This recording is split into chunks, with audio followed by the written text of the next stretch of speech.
Good morning students. बहुत लंबे समय के बाद फिर हम लोग आज मिले हैं और अब हम अपनी स्टडीज़ शुरू करने जा रहे हैं। जैसा कि आपको पता है कि सीबीएसई अभी आप लोगों के लिए सिलेबस को फिर से रिवाइज़ कर रहा है। सिलेबस अभी अवेटेड है, तो जब तक सिलेबस नहीं आता है कौन से चैप्टर उसमें से डिलीट होंगे और कौन से टॉपिक्स आपके इसमें से सब्ट्रैक्ट होंगे अभी कुछ पता नहीं है और अभी उसमें आने में टाइम है। लेकिन फिर भी हम अपनी स्टडीज़ शुरू कर देते हैं क्योंकि बहुत लंबा गैप हो गया है। तो केमिस्ट्री में हम लोग शुरू करने जा रहे हैं नया चैप्टर केमिकल काइनेटिक्स। इस चैप्टर को पढ़ने से पहले आपको कुछ तैयारी करनी पड़ेगी। आप एक अपना रजिस्टर रखेंगे, पढ़ाने के साथ साथ आप इसके नोट्स भी बनाते चलेंगे और 2 कलर के पेन आप लेके बैठे हैं, ब्लू कलर का और एक ब्लैक कलर का। जो भी आपको आज पढ़ाया जाएगा या समझाया जाएगा उसमें आपको किसी भी तरह के कोई भी डाउट्स होंगे तो इसके बाद अपनी लाइव मीटिंग होगी या व्हाट्सएप पे भी आप मैसेज करके पूछ सकते हैं। तो आपको लाइव जो प्रॉब्लम होगी वो आपकी सॉल्व कर दी जाएगी। तो अभी आप इस चैप्टर को बहुत ध्यान से समझिए। ये रिकॉर्डिंग के फॉर्म में आपके पास आएगा। आप 2 बार 3 बार 4 बार देखकर उसको अपनी कन्वीनियंट के अकॉर्डिंग अच्छे से इसके नोट्स बनाइए, क्योंकि हमारे पास कोई और तरीका भी नहीं है आपको पढ़ाने का। जब 1-2 महीने बाद सिचुएशन चेंज होंगी तो अपन आमने सामने बैठ के अपने सारे डाउट्स क्लियर करेंगे। तो आप लोग एक रजिस्टर पेन लेके बैठिएगा और साथ में आप केमिस्ट्री के लिए एनसीईआरटी की बुक ज़रूर साथ में रखिएगा। जहाँ तक कि जो भी थ्योरी पार्ट है या जो भी डेफिनेशंस वगैरह हैं वो आप एनसीईआरटी की लैंग्वेज में यदि लर्न करेंगे या कोई ग्राफ या प्लॉट है वो एनसीईआरटी जैसा ही बनाएंगे कि प्रैक्टिस करेंगे, अपने नोट्स बुक में नोट करेंगे तो ज़्यादा अच्छा रहेगा। ये बोर्ड के एग्ज़ाम के लिए ज़्यादा बेनिफिशियल है। तो स्टूडेंट्स अब अपन शुरू करने जा रहे हैं नया chapter chemical kinetics. Chemical kinetics बहुत ही इंटरेस्टिंग टॉपिक है। It is very interesting topic. It deals with rate of reaction. इस पूरे टॉपिक में अपन क्या पढ़ने जा रहे हैं? रेट ऑफ रिएक्शन के बारे में and what are the factor which affect the rate of the reaction. So what do you mean by rate of the reaction and what do you mean by speed of the reaction? जैसे आप सबको पता है automobile vehicles होते हैं, वहाँ पर speed का क्या मतलब होता है?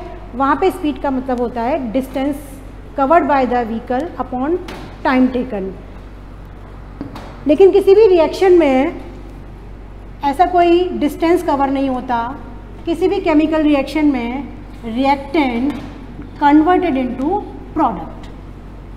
रिएक्टेंट किस में चेंज होता है? प्रोडक्ट में। And with passage of time concentration of the reactant decreases and the concentration of the product increases. तो हाउ टू एक्सप्रेस रेट? तो in case of chemical reaction rate और स्पीड का मतलब होता है rate is equal to change in concentration of any one of the reactant or product upon time interval। ये मतलब होता है रेट ऑफ द रिएक्शन का। Speed of the reaction, rate of the reaction means change in concentration of any one of the reactant और product upon time interval. We know the concentration of the reactant decreases, simultaneously the concentration of the product increases with time. So we can write decrease in concentration of reactant upon time taken or change in concentration of the reactant upon time interval. Also in terms of product we can write increase in concentration of product upon time taken, that is change in concentration of product upon time interval. In case of reactant, put the sign of minus What is the significance of this minus sign? This minus sign indicate the concentration of the reactant decreases with passes of time. So it is clear. What do you mean by rate of the reaction और speed of the reaction? Speed of the reaction और rate of reaction का क्या मतलब है, ये सब आपको clear हो गया है. तो अपन आगे बढ़ते हैं.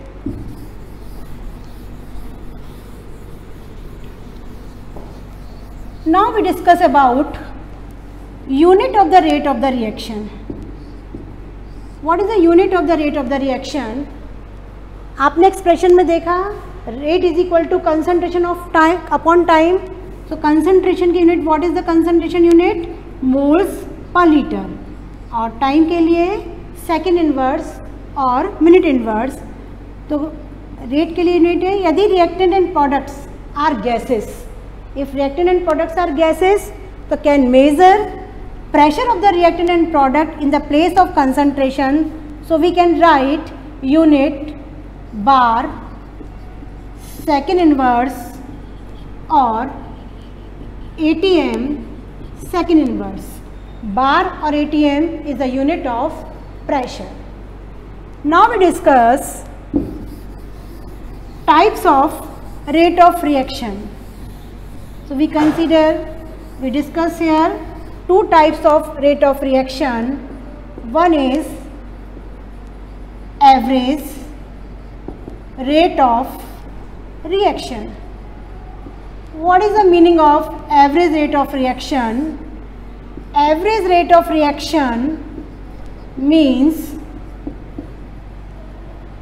change in concentration of any one of the reactant or product in the given time upon time interval. What do you mean by average rate? Average rate means particular time interval में what is the change in concentration of reactant or product. So how to calculate average rate of any reaction? Consider a hypothetical reaction, reactant gives product. So we can determine average rate by plotting a graph between change in concentration of the reactant, change in concentration of reactant versus time, or also we can plot change in concentration of product versus time.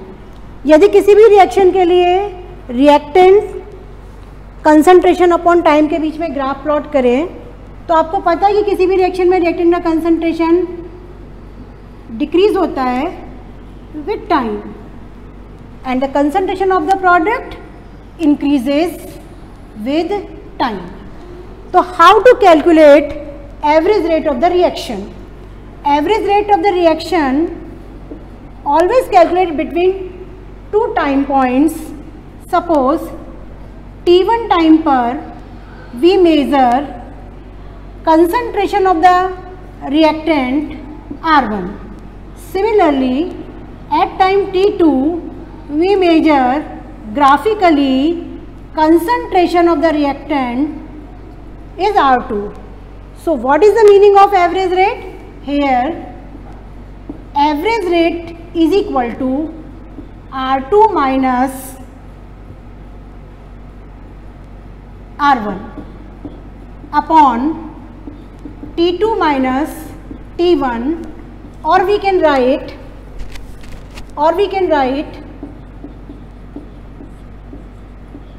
indicate, put minus sign which indicate decrease in concentration with passes of time. In terms of change in concentration of product, similarly Average rate always calculate between two time points. Suppose at time t1 concentration of the product p1, at time t2 concentration of the product p2. So here average rate is equal to p2 minus p1 upon t2 minus t1 is equal to, we can write delta p upon delta t. You know already, when the concentration put in a square bracket, it means it measured in moles per liter. So it is your expression how to find out average rate for any given reaction experimentally with time. Change in concentration of the reactant or product will be recorded, and then calculate average rate graphically in this way. जब आप अपनी NCERT की book में देखेंगे तो आप उसमें ये प्लॉट्स बने हुए हैं, लेकिन वहाँ पे एक डिफरेंस है, average rate of the reaction का ग्राफिकली एक्सप्रेशन और instantaneous rate of the reaction का ग्राफिकली एक्सप्रेशन एक ही ग्राफ के अंदर दिया है, लेकिन आपको जब मैं यहाँ समझा रही हूँ तो वो अलग अलग समझा रही हूँ। आप भी अपने नोट्स में एवरेज रेट का ग्राफिकल एक्सप्रेशन और instantaneous rate of the reaction का ग्राफिकल एक्सप्रेशन अलग अलग ड्रॉ करेंगे। तो now second,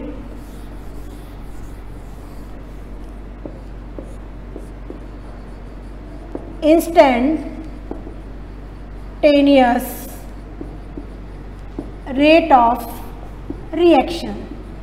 Actually it is a true rate of reaction, it gives true information. Average rate of the reaction not gives a true information, because we know the rate of the reaction depends upon the concentration of the reactant. हमको पता है कि reactant का concentration time के साथ कम होता जाता है, तो एवरेज रेट भी दो डिफरेंट टाइम लैप्स के बीच में डिफरेंट ही आएगी. That's why consider instantaneous rate of the reaction. तो how to find out instantaneous rate of the reaction and what is the meaning of the instantaneous rate of the reaction and how to define?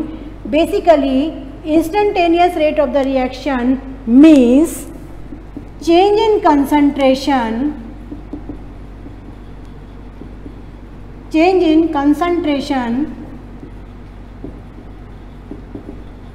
of any reactant or of any one of the reactant or product at particular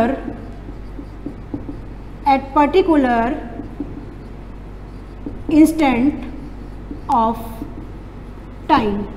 Basically it is a small change in concentration in a small time interval. So how to find out instantaneous rate of the reaction practically? So similarly experimentally study the change in concentration with time for any reaction and plot the graph between change in concentration of reactant versus time. Similarly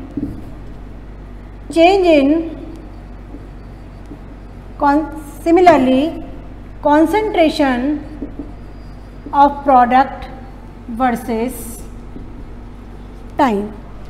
तो concentration of reactant versus time और concentration of product versus time के बीच में graph plot कर लेंगे. Similarly and particular instant of time we can find out instantaneous rate of the reaction. तो इस curve पे इस तरीके से परपेंडिकुलर डालेंगे and drawn a tangent and find out a small change in concentration in a small time interval. The slope of this tangent gives the instantaneous rate of the reaction. A small change in concentration in a small time interval is equal to slope is equal to slope of the tangent. Similarly, in case of product, particular instant of time, if we find the rate of the reaction, draw tangent and find out a small change in concentration in a small time interval and express rate instantaneous is equal to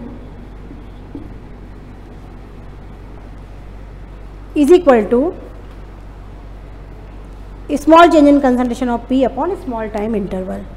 So in this way we can express or find out instantaneous rate of the reaction. Now, how to express rate of the reaction of different reactant and product of various reaction? Expressing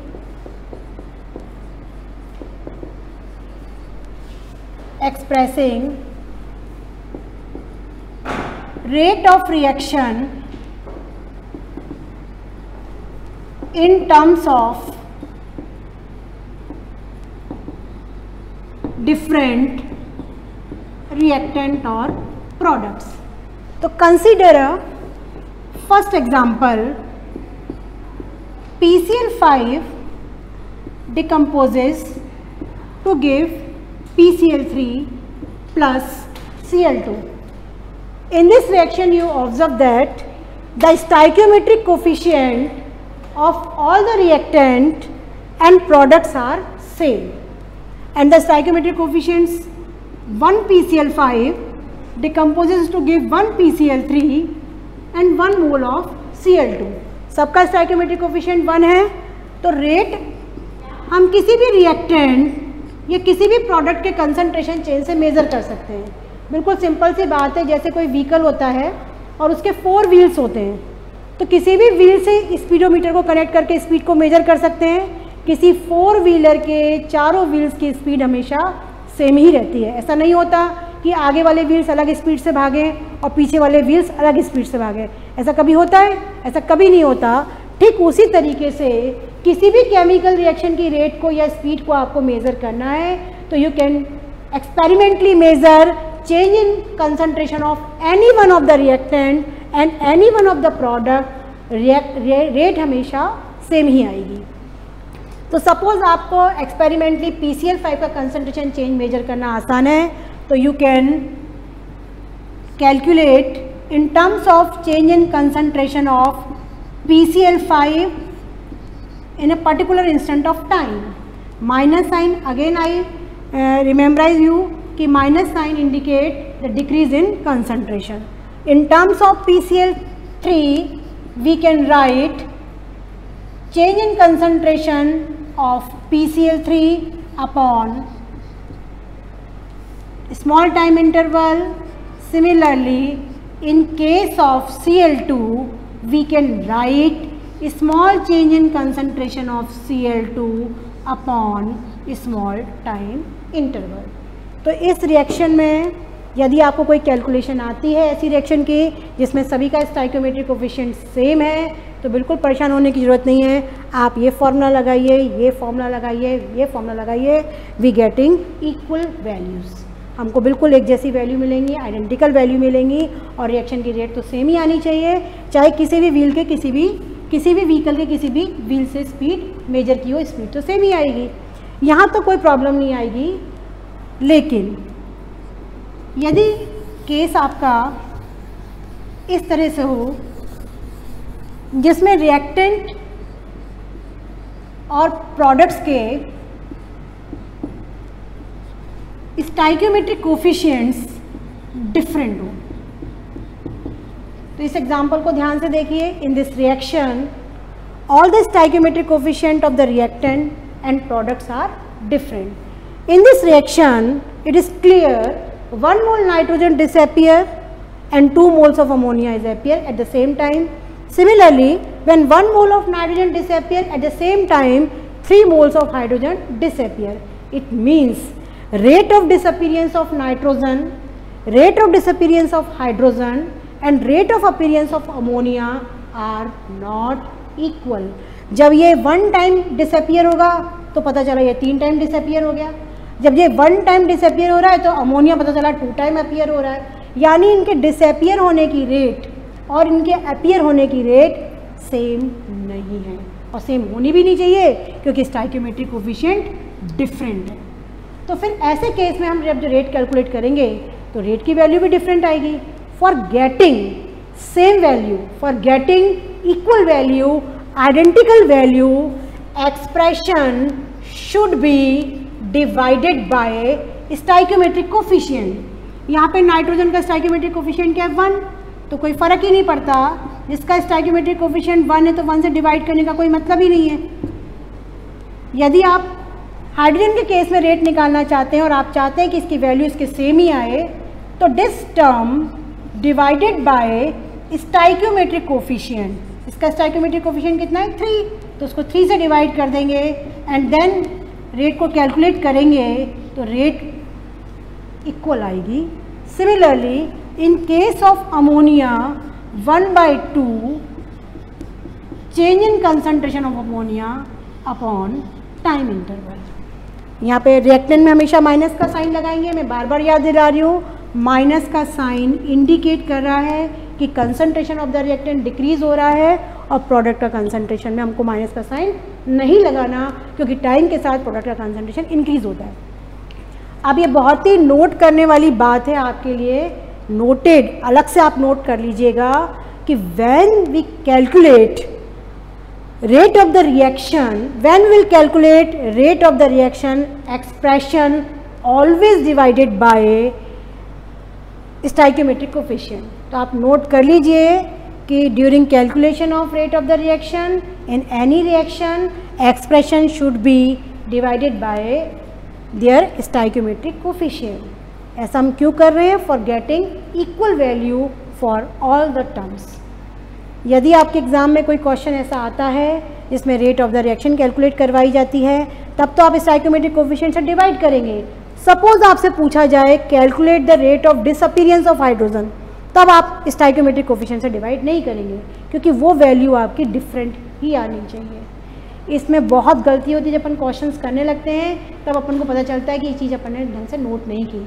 तो एक बार मैं आपको फिर बता देती हूँ कि यदि आप rate of disappearance of nitrogen calculate करें या rate of disappearance of hydrogen calculate करें या rate of appearance of ammonia calculate करें या rate of change of concentration of nitrogen hydrogen calculate करें या rate of change of concentration ammonia calculate करें, तब आपको स्टाइकियोमेट्रिक कोफिशिएंट से डिवाइड नहीं करना।